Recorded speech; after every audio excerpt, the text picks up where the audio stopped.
이런 법원 내 사조직을 후보자가 다시 결성합니다. 우리법연구회가 해산된 지 1년 만에 후보자가 공식 연구단체로 등록시키고 2년간 회장으로 있다가 이번에 대법원장 후보자 되고서 이제 탈퇴를 합니다.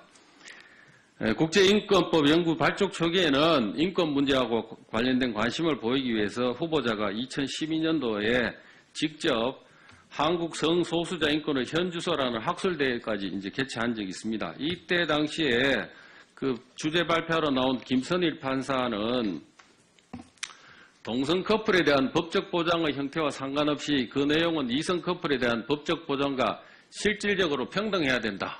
이런 내용을 얘기해요. 사실상 동성애 허용하는 얘기죠. 또 어떤 분은 나영정이라는 분이 나와서 한 얘기는 동성애 성행위는 객관적으로 일반인에게 혐오감을 일으키게 하고 선량한 성적 도덕관념에 반하는 성적 만족 행위다라는 일반적인 문장 자체가 용납될 수 없는 비합리적 반인권적이면 다시 설명할 필요 없다 이렇게 얘기합니다. 이 역시 동성애에 대해서 허용하는 이런 입장의 얘기들이 나옵니다.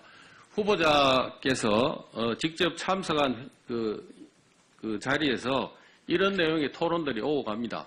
이번에 이제 이유정 헌법재판관 후보자도 동성애에 대해서 허용해야 된다 이런 입장을 냈고 김희수 헌재소장 후보자도 뭐 그런 오해를 받은 바 있었습니다.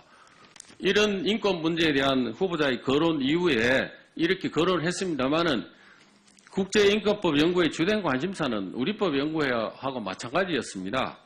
그 2005년도 우리법 그 연구회 논문집을 보면은 우리법 연구회에서 가장 많이 다룬 주제는 사법개혁, 대법원의 기능과 구성, 대법원장 권한, 법관 인사제도 등 사법학에 관한 것이다 하는 이런 이제 머리말이 이렇게 있는데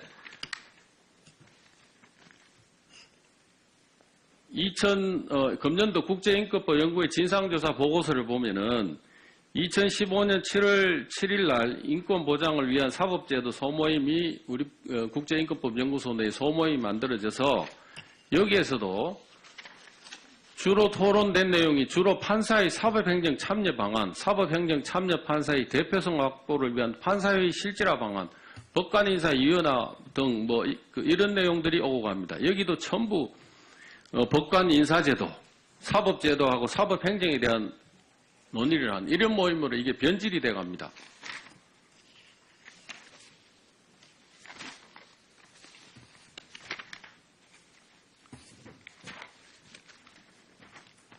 법원 내 사조직인 우리법 연구회에서 후보자가 탈퇴한 바 있기 때문에 이런 사조직의 문제점을 잘 알고 있을 거라고 생각합니다만 또 이런 조직의 이름만 바꿔서 새로운 조직을 만든 후보자께서는 저는 대법원장으로서는 좀 부적절하지 않냐는 생각을 하고 있습니다. 어떻게 생각하십니까? 먼저 제가 탈퇴를 한 2005년 9월 이후에 우리법 연구회 활동에는 관여하지 않았고 그 이후 사정은 지금까지도 잘 모릅니다.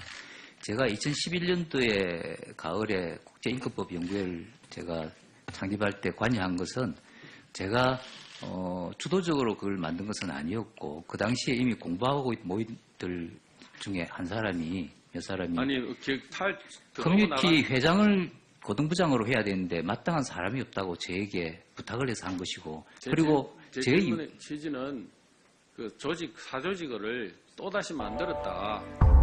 과거 탈퇴한 경험이 있으신 분이 다시 이런 비슷한 유형의 같은 내용의 활동을 하는 조직을 만들었다. 이 부분에 대한 의견을 구하는 겁니다. 예, 저는 그렇게 생각하지 않습니다.